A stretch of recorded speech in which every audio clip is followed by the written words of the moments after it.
A new year, new weight loss, and a whole lot of new questions about what happens to your skin. As these GLP-1 drugs get more affordable, more and more people are seeing that rapid drop on the scale. Sometimes that means extra droop in the skin. Plastic surgeon Dr. Michael Kim is here to walk us through what's really happening and what patients need to know. Dr. Kim, Happy New Year. Glad you're with us. Thank you.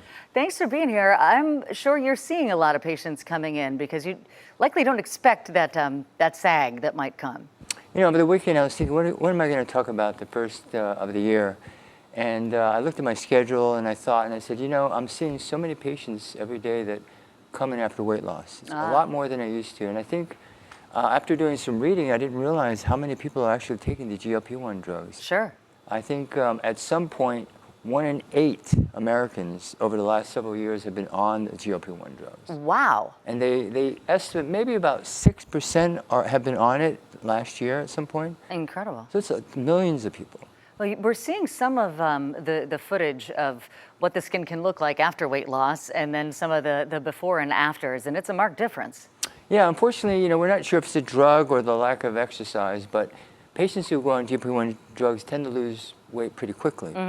And so the body doesn't have a chance to keep up with it. The skin sags. And without muscle building, the skin will just sag, particularly in patients. A lot of the women are taking are in their 50s and 60s. So the skin quality is not great. There's not great collagen, so the skin will just sag as you will lose weight. You can see here. Oh, wow. So, you know, when this happens, people get very discouraged because no matter how much you work out, you can't tighten the skin. Sure.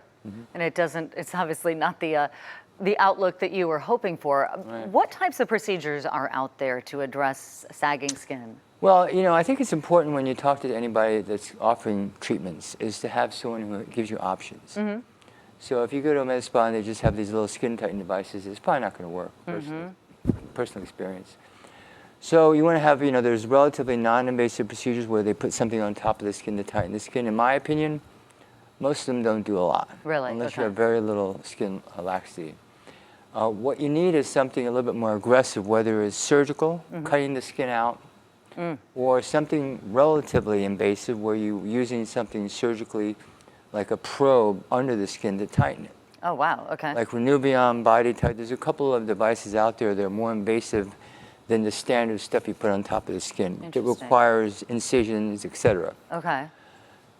So my advice is, generally speaking, if you have tons of skin, you're going to need surgery. You're not going to be happy. If you have a moderate to mild amount of skin and you're a little bit younger, maybe, like this thigh, you can see, this neck is non-surgical with Renuvion.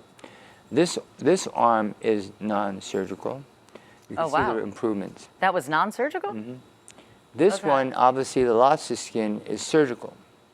Oh, wow. So cutting the skin out versus trying to tighten it, there's usually a big difference. I would assume it's also a big difference in what it costs and recovery time, too.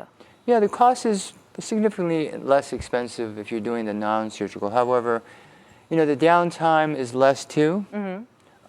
Most of the invasive skin tightening procedures, like the one you saw, like Renuvion or BodyTite, do require an incision and some downtime, like a week or two. But you don't have the big incisions, you don't have the big scars, etc. But again, you're not going to have the same level of improvement. So, you know, there's give and takes. You're going to have some improvement in skin tightening. Make sure you go to a board-certified plastic surgeon. They're not going to be selling you stuff. They're going to give you options, what's best for you, because there are many options out there, and I think everyone's individual.